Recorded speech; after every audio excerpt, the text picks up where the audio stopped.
good afternoon, good morning, good evening, or maybe good middle of the night and you can't sleep. My name is Lance Rubin. I am an author of several YA novels, and I had been scheduled to do a presentation at the Center for Fiction in Brooklyn, a place I love, for an 8th grade class, an 8th grade creative writing class, and I was very excited to do it. Then along came a global pandemic, and that was, of course, canceled. So instead of doing that presentation, I'm going to make this video that I'm making right now. I'm making it, not going to, I'm making it. So, hello, if you're just on the Center for Fiction's website, how are you? If you're one of the 8th graders who I was going to do a presentation for, I'm so sorry I couldn't do it, but I love that you read the book, and I love all the amazing questions I got from you. They were so, seriously, they were so thoughtful, engaged, curious in the best ways, and they really lifted my spirits and brightened my day to know that you were reading the book and thinking about the book in that way. So thank you. For those who haven't read the book, my most recent one is called Crying Laughing. Here it is. Here's its cover. It is about a 15-year-old girl named Winnie Friedman who loves comedy, but hasn't done any comedy, hasn't tried to perform comedy in about 2 years because at her bat mitzvah, Jewish rite of passage when you turn 13, at her bat mitzvah she tried to perform stand-up comedy and she totally bombed. So since that moment she decided she's not going to perform comedy, but when the book starts, she ends up having a change of heart. She joins the school's improv comedy team, improv troupe. I wrote the book, and I can't even say the words right.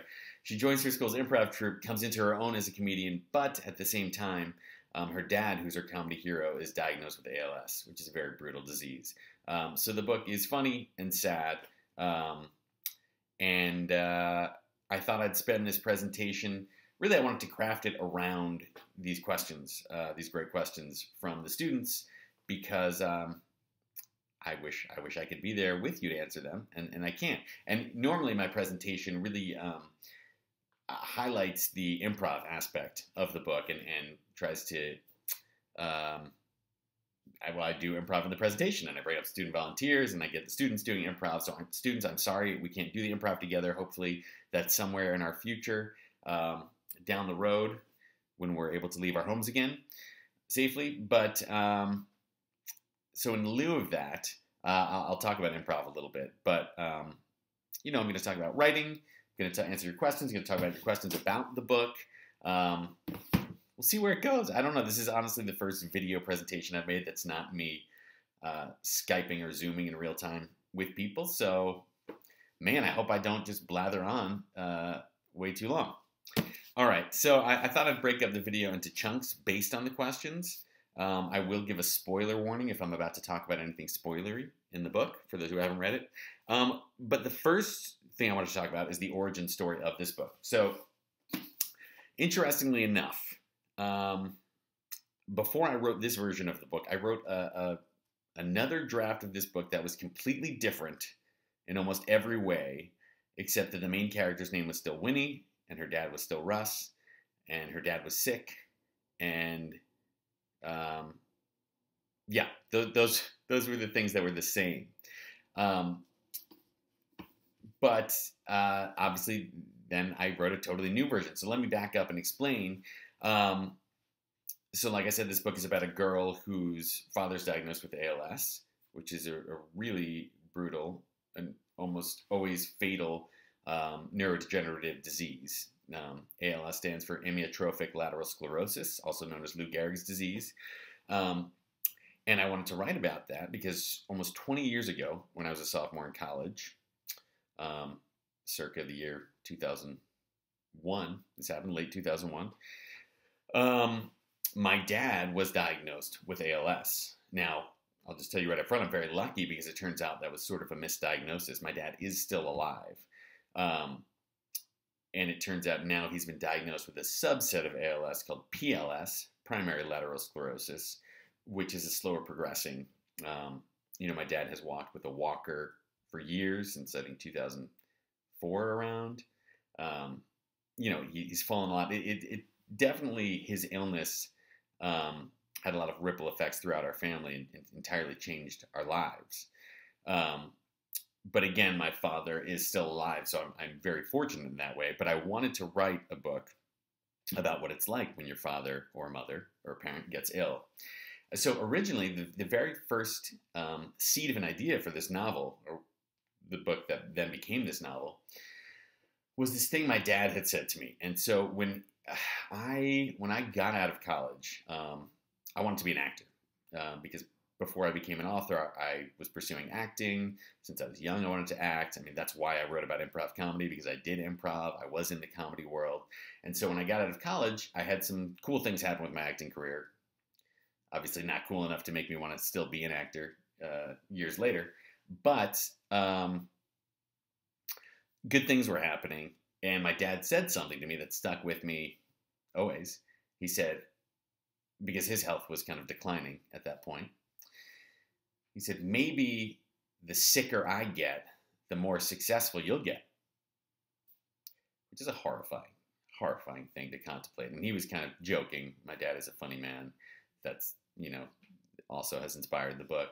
And, what a horrible thing to imagine that, your parent's going to get sick and maybe even die, but hey, your career's going to be going great. So the seed of this book originally was that I imagined this line for a novel, and this was going to be a novel with Winnie Friedman, this 15-year-old girl as the main character, and the line was, I'm going to look back at my notes because I can't fully remember it. The day I learned my dad was sick was also the day I discovered I had superpowers. At first I thought it was a coincidence, but now, of course, it's clear that's not the case. Superpowers. So in that version of the book, it's exactly as I just stated. Winnie was getting stronger and developing super strength as her dad was getting sicker. So I kind of literally took that thing my dad had said to me, which had stuck in my brain for many, many years, and thought that might be an interesting way to explore these themes. So I worked on that for a while, probably on and off with some other projects happening, like 2 years. And I wrote this draft that was over 300 pages long. And when I showed it to my editor, she said, I don't really like this, which wasn't what I'd wanted to hear. I wanted to hear, I loved it. It was great. This is an amazing book. She didn't like it, and she didn't really like the superpowers, and she was having issues where she felt like Winnie, the main character, didn't really have any passions, or she didn't know who Winnie really was beyond the fact that she was getting superpowers and had an ill parent. So I was frustrated at first, of course. I felt like I'd wasted all this time writing over 300 pages that now my editor didn't even think were good. No one wants to hear that about something they've made. Even after being published, it's not like you suddenly gain such thick skin that you're like, oh, you can say whatever you want, and criticism just means nothing to me. I didn't like hearing it. But then we had a long talk. Nancy Sisko is the name of my editor. She's a fantastic editor. And, I started to understand what she was saying. And the first 2 books I wrote, there's a book called Denton Little's Death Date, and its sequel, they involve humor a lot. And she felt like humor is my strength, and I agree. I like to write funny things, and I think I do it well, and I've always loved comedy, much like Winnie, the protagonist in this book. Crying laughing just to show you again, just to remind you. And so I sat with that, and then slowly, I'd also felt like, well, my book needs superpowers. I felt like, because my first 2 books had kind of a sci-fi element to it, and I felt like that was my thing, that if I didn't have that kind of element of superpowers or something that's a heightened reality, then, my books wouldn't be good and no one would want to read them. But my editor assured me, she said, no, you don't need the superpowers. Like, really, you'll write an interesting book about this, and a funny book if you're exploring it from a really, maybe go even more deeper and more personal. So then I had the idea, oh, well, maybe, I could give Winnie one of my passions. Maybe her passion could be comedy. And improv, because I have done improv since I was a teenager. Improv comedy, I love it. I think it's an amazing art form, and I hadn't seen it in a YA novel before. So I thought, well, that would be interesting. And, of course, you've heard the adage, write what you know. So I thought, yeah, I'll get to, I'll write what I know. I'll write about improv. And that suddenly seemed really exciting to me, to get to write about improv in a book. And then, it just changed everything to the point where that old version of the book, where when he got superpowers, she had different friends. Her relationship with her father was slightly different. Her father was not a former comedian in that one. It just brought to life the book and all those themes in a way that I was even more excited to write about.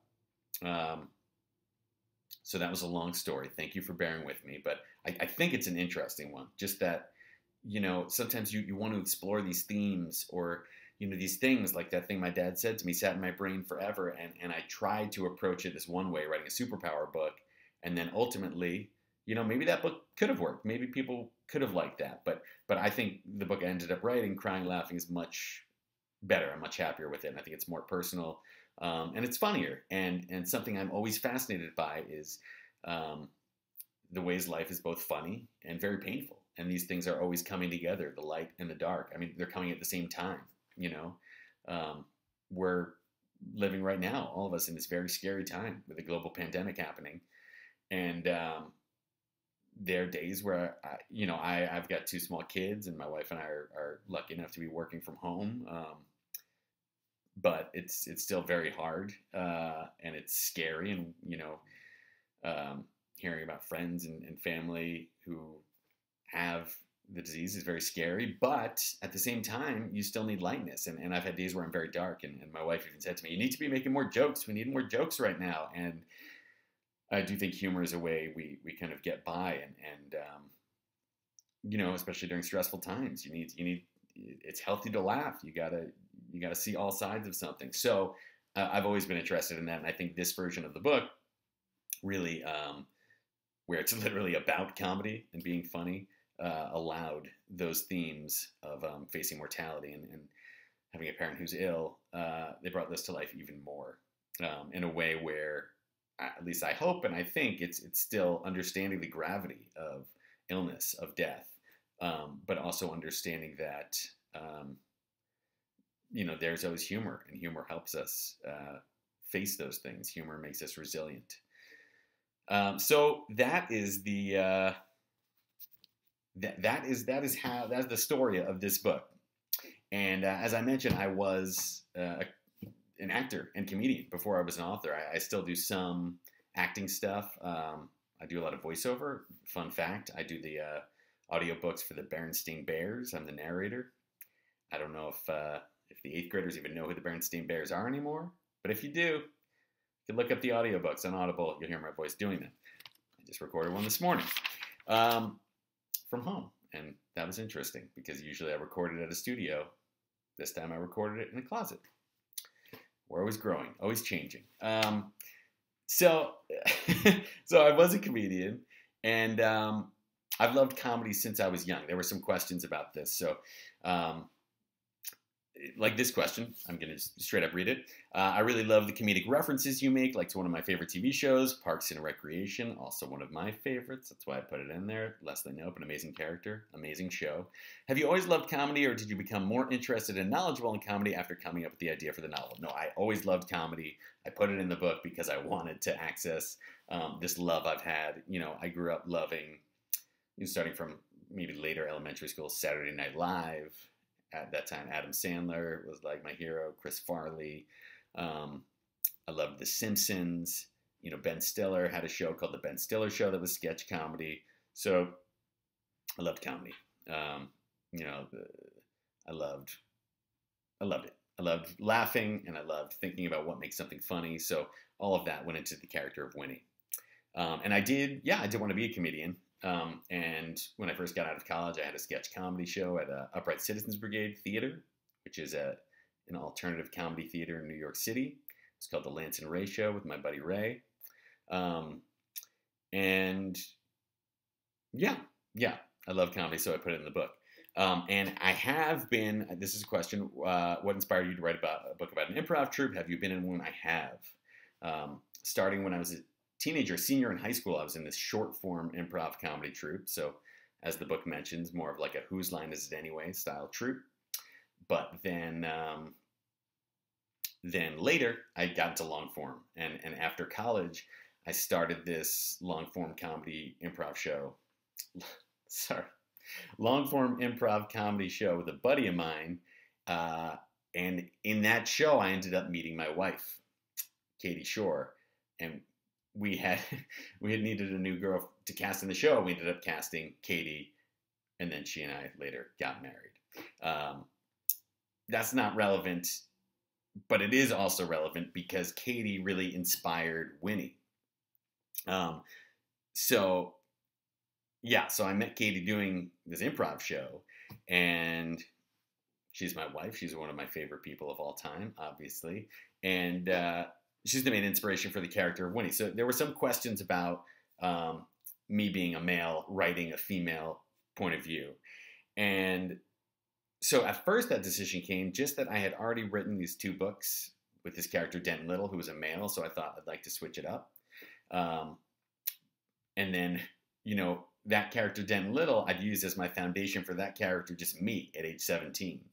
And then when I was writing a female, I was like, well, I want to do this well. If I'm going to write a female perspective and being a guy doing it, I really want to honor the female perspective and not get it wrong. I want it to be as authentic as possible. And so I thought, well, let me, at least for some aspects of the character, let me look to Katie, my wife, and kind of think about who she was, who I imagined she was as a teenager, because I didn't know her. I just hear lots of stories about when she was a teenager. And, she's very funny, one of the funniest people I know, and very sarcastic, very self-deprecating. So all of that went into Winnie for the Superpower version. But then even more of Katie infused the character once it became a book about comedy. Because Katie always tells me how when she was younger, like in elementary school, she was very goofy, very silly. And then once she got into middle school, high school, she kind of dropped all that and felt like she couldn't be her silly, goofy self, almost like the world wouldn't let her, didn't want her to be that, or there was no room for that. And so she got much more shy and wasn't sharing that with people. And that's not exactly Winnie Friedman's story in the book, but there is an element of that that I really wanted to speak to, that for guys in society, it's much easier to be a funny guy, and there's more room for that. And I felt it important to showcase a female in the comedy world, and who is taking that space, whether the world gives it to her or not, and is appreciated for being funny. And that was all, the seed of inspiration for that started with Katie, my wife. So let me see. There's a question. Did you do any research to learn about, in your novels, you portray the thoughts of Winnie, a teenage girl, very realistically. Did you do any research to learn about the daily conflicts and struggles of teenagers in high school? I didn't hide in the bushes in front of a high school with my binoculars, like trying to take notes on what teenagers were doing. But I'm certainly always listening and watching the world and taking it in. Also, Katie is also a writer, my wife, and she also reads my work, and I read hers. And so having her as a reader of the book and pointing out, like, when Winnie's voice it felt off, or, her being like, a girl would never say that or think that. That was really, really helpful. And of course, I was doing research online. I'm always reading articles or whatever the case may be about, teenagers right now. But at the same time, some of it just comes because,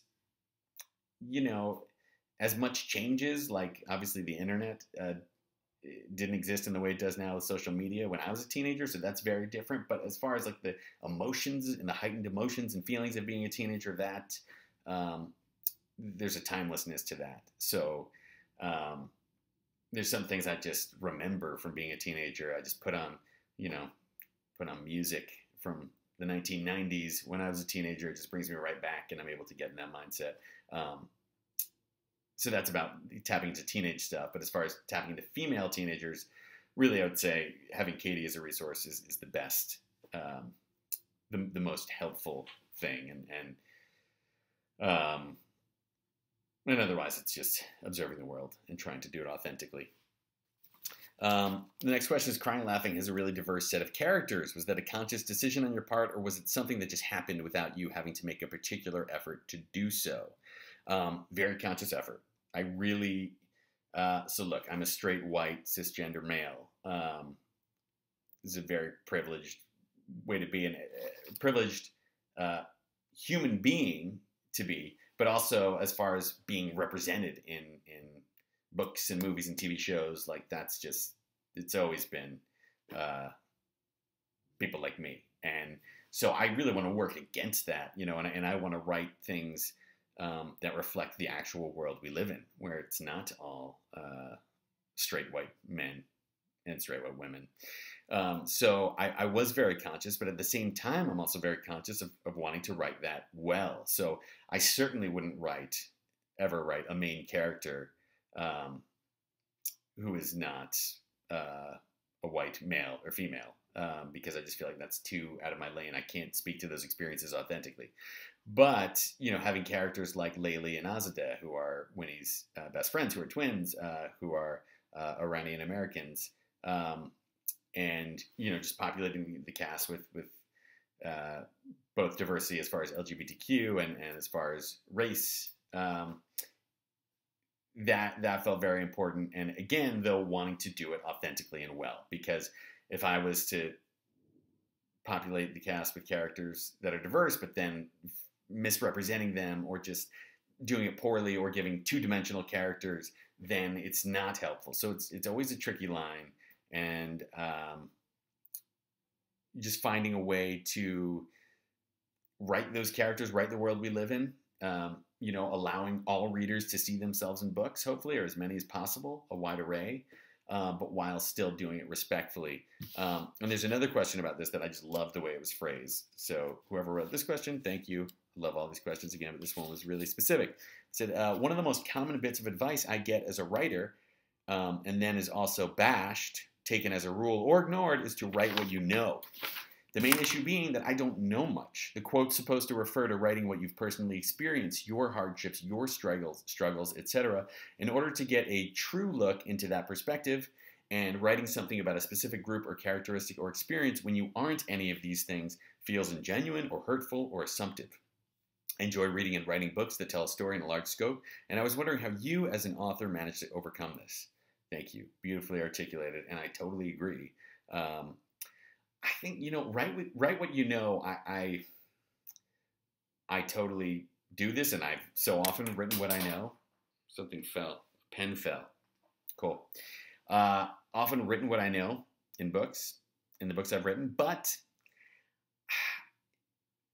I think there are some human emotions that we all know, and I think it's fair to extrapolate sometimes if you do your research and you're getting readers to give their feedback.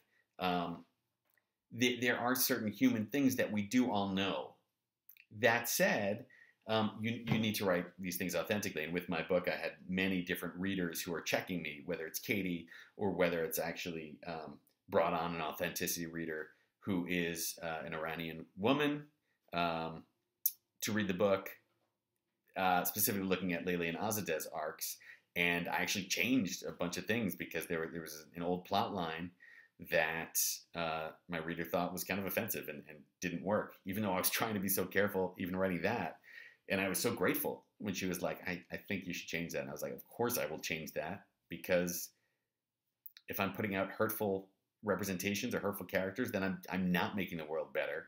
I'm just making it worse. I'm just adding to all of the biases and wrong impressions people already have about so many other people who aren't them. So,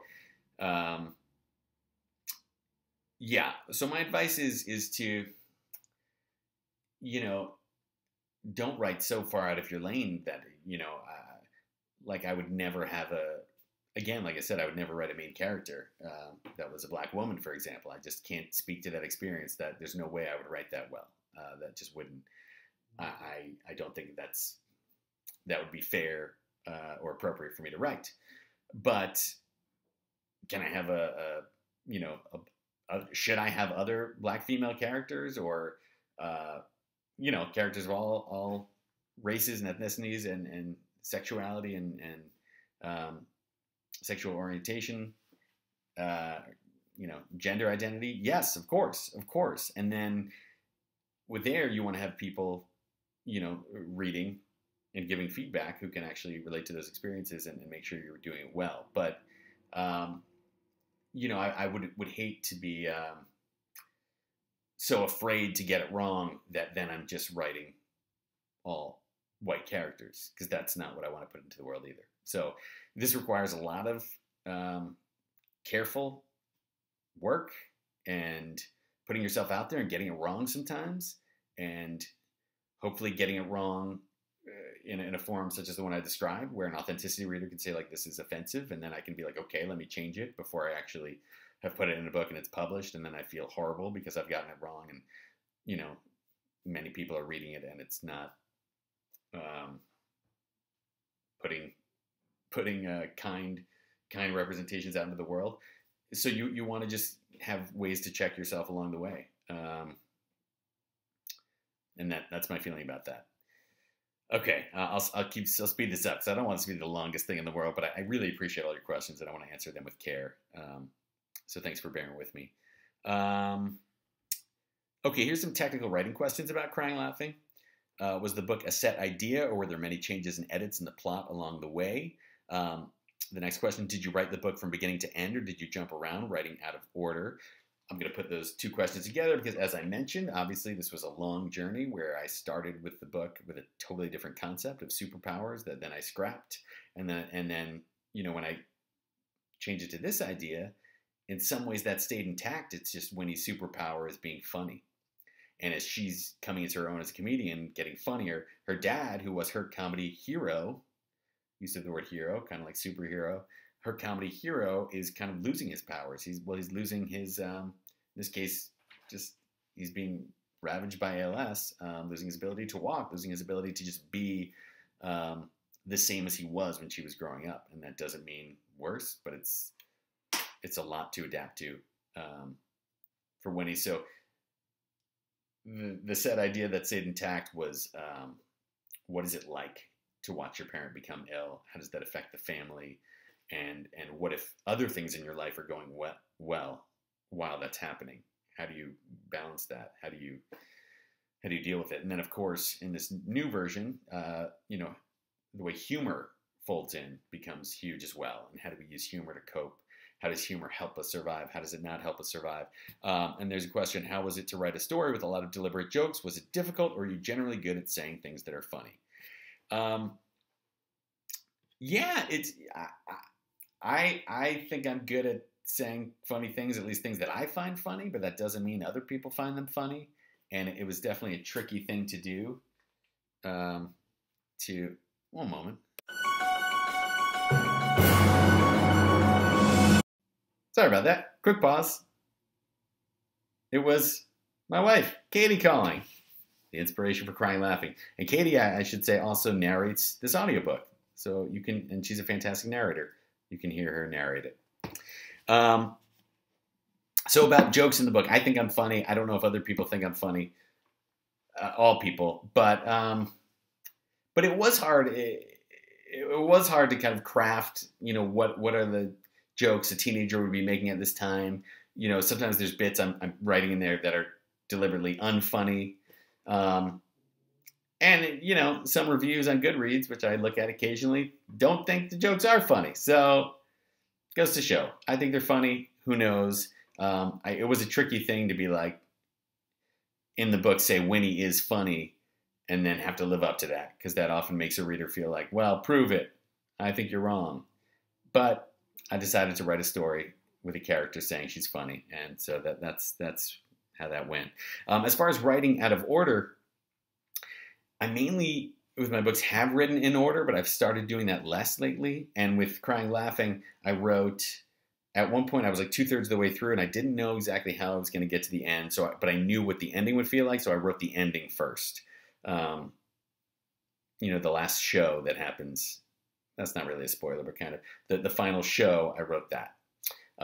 first, and then went back and filled in the scenes in between. And I think, there's no, look, I'm going to get to this in a second, but there's no right way to write a book. There's no correct writing process. There's just things that work for you. And I've found that every book I've written, the process has been slightly different. I want it to work the same way. My very first novel, I really wrote in the style of pantsing, just kind of writing. I knew some things that would happen, but I was following the story and just wrote a whole first draft that way. And then in rewrites, cut a bunch out. But when I've tried to do that for other books, I'm starting to find outlining helpful at different parts of the process. And I'm working on a book right now. That is, someone had a question, what am I working on next? I'm actually working on a middle grade novel right now. So that's more geared like to ages 8 to 12. But 8th graders, you can still read it. It's not going to be beneath you. It'll still be fun. And in writing that one, I wrote like 50 pages, then scrapped it and thought, oh, no, I get what it is now. And then I wrote 50 more pages and I was like, no, wait. Okay, I understand what the book is now, but I need to scrap those pages. And then I was like, I can't keep just scrapping pages, so I decided to outline, and that's been very helpful. So my process is a mix.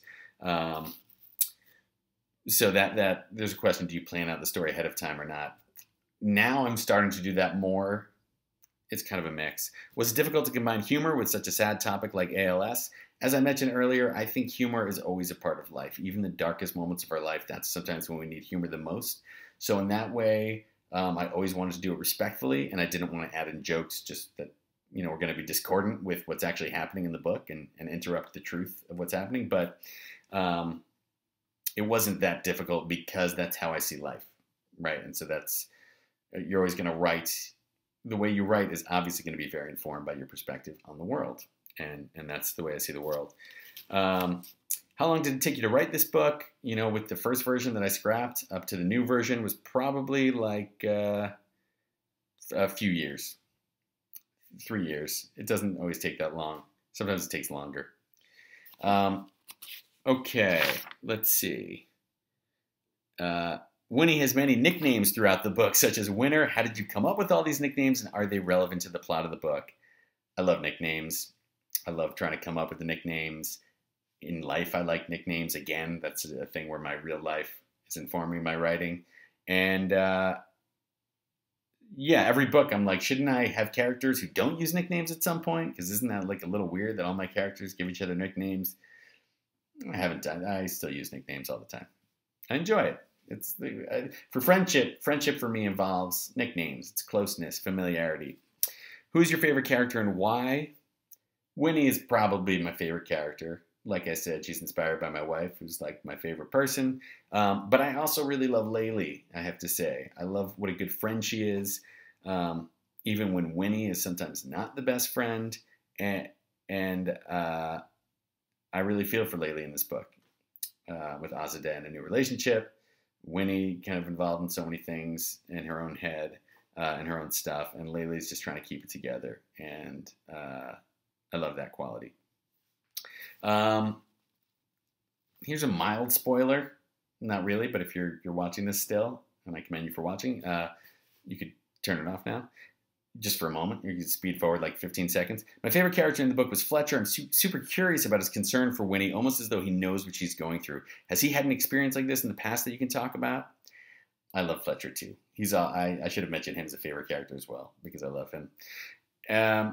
Fletcher does mention in the book, I think he mentions that his uncle had cancer. So in that sense, he went through that. Other than that, I'm curious too. I mean, this is where I feel like as a reader, you bring to it your own ideas based on, what you're reading into, how Fletcher's being. And, I'm not going to answer that question because I feel like you can fill in the gaps there yourself, however you think, however you see fit. Is there anything you wished you would have changed in the book? I don't think so. I really love it. I feel proud of it. If I reread it now, which maybe I will at some point, of course I would find things and I'm like, ew, I wrote that. But, this is the thing with art. You make it at a time when you're in a certain headspace. That's who you are then. And that's who I was when I wrote this book. And so I wouldn't want to change it. That's the book I intended to write then, and I really love it.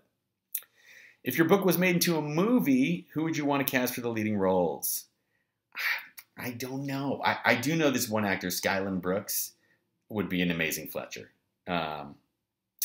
He's in this movie called Boy Genius. He was also in the show The Get Down, which I haven't seen, but I just loved him so much in this movie Boy Genius, which I recommend. Look it up. It's great. I know the director. She's awesome. And it's such a good movie. And Skyland Brooks would be an awesome Fletcher. I don't know. You should tell me. Who do you think should play Winnie? I'm not fully aware of all the actors working right now, the younger actors. So let me know. You can cast it for me. Here's a spoiler. Actually, skip ahead just 30 seconds because this is the main spoiler in the presentation. If you were to make a second book, would the father die? I don't know if I'm going to make a second book. I don't have plans to do that right now. I love these characters, though. And it's hard to say what period of time a second book would cover. But since ALS is such a rapidly progressing disease, I would imagine it might include Russ's death, which I think would be really sad and hard to write.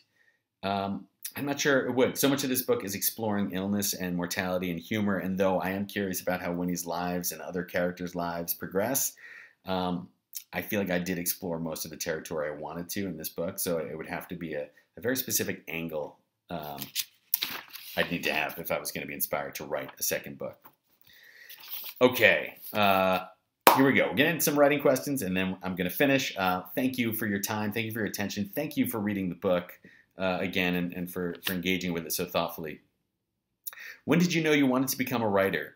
I actually wanted to be an actor for most of my life, and that's really funny. I was writing, I was always writing, and I wrote comedy sketches, and I wrote for the school newspaper, and I loved writing, but it was always secondary to my acting.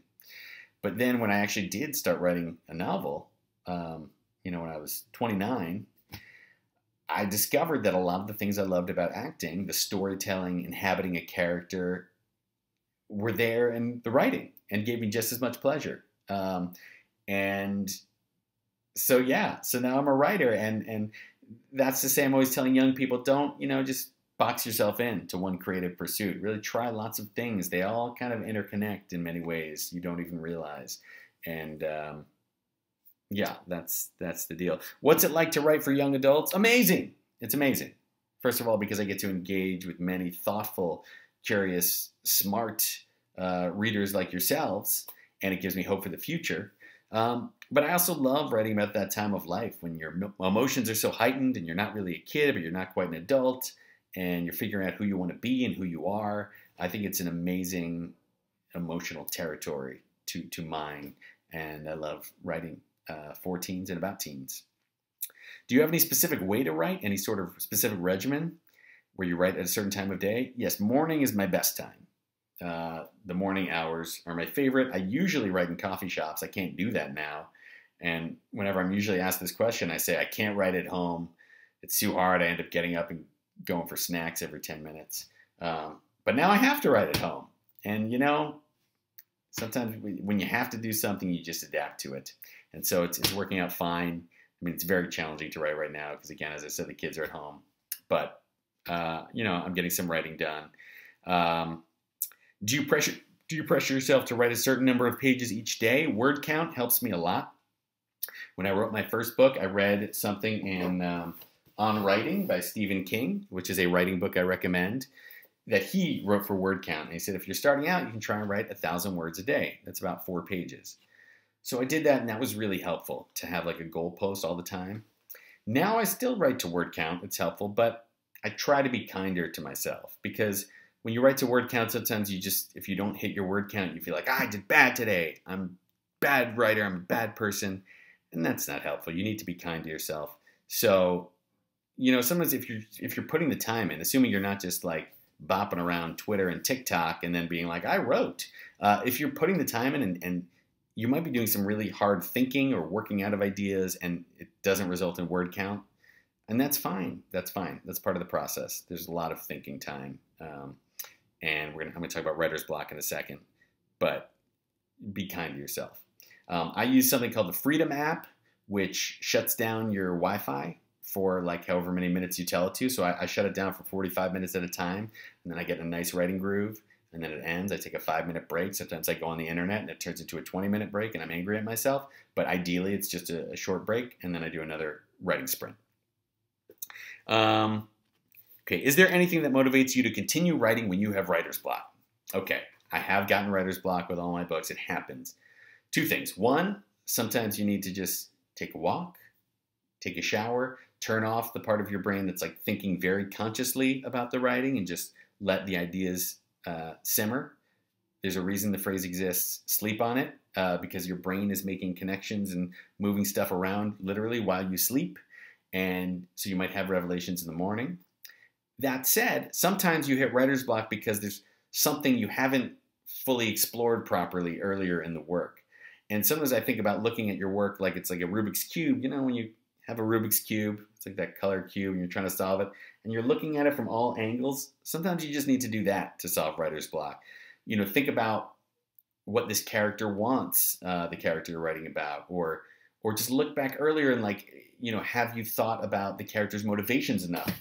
Here's a book, another book I'm going to recommend, Story Genius by Lisa Kron.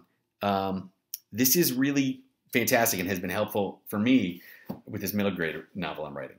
I recommend it. It's really about making sure that you're writing something that's not just plot, but like, how does the plot affect the main character? How are they growing and changing and responding? So that's my advice about writer's block. Look at it a different way. Do a writing exercise about what you're writing to try and just change things up and find a new way in. It's going to allow you to move forward. Okay. Do you enjoy doing stand-up comedy in real life? I've only done it once. I did this stand-up comedy workshop with Louis Black, if you know him. He's a stand-up comedian. He's also the voice of Anger and Inside Out. Great movie, great performance. And I loved it, but I haven't done more of it. That just hasn't been where I've put my energy. Maybe one day. Okay, last questions are going to be some publishing questions. How do you manage to get published? What's the best way to find a publisher? And my answer to that is, first and foremost, obviously you will have to think about publishing at some point, and should. First and foremost is keep making things, keep writing, because the more you write, the more you're going to learn about your own writing style, the better a writer you're going to get. The more you write, the better you get at it. That's just a fact. It's just a rule. Here's one more book about writing I love, Bird by Bird by Anne Lamott. Very helpful to me. I love it. Highly recommend it. So, as far as being published, yes, there's a question here about self-publishing. You certainly can, and that can work out well. I still think shooting for traditional publishing, once you're at the point where you're trying to get a career going, is the best first route to take. And to do that, you need to get an agent. Basically, it's called querying an agent, and you would submit, a letter with like the first 30 pages of a book. And once you have an agent who loves you, then the agent can submit your work to different editors at publishing houses. And hopefully some of those editors like your work. And if enough of them like your work, let's say 3 of them have been submitted your book, and then one of them hears that the other one is really into it, then they'll start reading it, and then they'll be like, oh, they're into it, I want to read it. And that's like the best case scenario for publishing, when people are so excited about your book that they're competing to buy it. That doesn't always happen. In fact, it usually doesn't, but that's kind of the goal. Was it hard for someone to publish my book? I got very lucky with my first book, in that my best friend, since I was 5 years old, is now an editor in publishing. He doesn't edit young adult novels, but he edits adult literary fiction, literary thrillers. And so he was like, look, if you write a book, I'll take a look at it, and I can potentially help you, refer you to some agents. And that is what happened. So I was very lucky. I got my agent that way. And then I did a rewrite with my agent, and then she submitted it to publishers, and it sold pretty quickly. And I've learned in the years past, like, how lucky I was, and it's never been that easy again. But everyone's journey is different. And I think the main thing to focus on is just getting better, finding you know, as far as you eighth graders in a writing class together, you already have, you know, friends who also write, and that's wonderful. And you can find the people who really understand your sensibility, and they can be the people you share your work with, and you can share your work with them. That's the best. And having that support network, you know, for you to have it now in eighth grade and to be able to carry that forward is a gift and is amazing. And really, it's just continuing to write, making writing a habit. So you're not just writing when you're inspired. Most writing, you're sitting down and you're not inspired. It's really hard. It's still very hard for me. I have, you know, 4 published books, and I still sit down and, you know, I look at the computer. I'm like, I don't want to do this. This is hard. I don't know what to write today. This is terrible. And then you just force yourself to do it, and you start, you know, 10 minutes, 20 minutes in, you're like, okay, I think I'm starting to get in the groove. And then it feels good. Or it feels bad the whole time. It's just, writing is not easy. And the more you can make it a habit, the better off you will be. This video is very long. The last question is, how are you promoting the book Crying Laughing now that you can't do in-person events?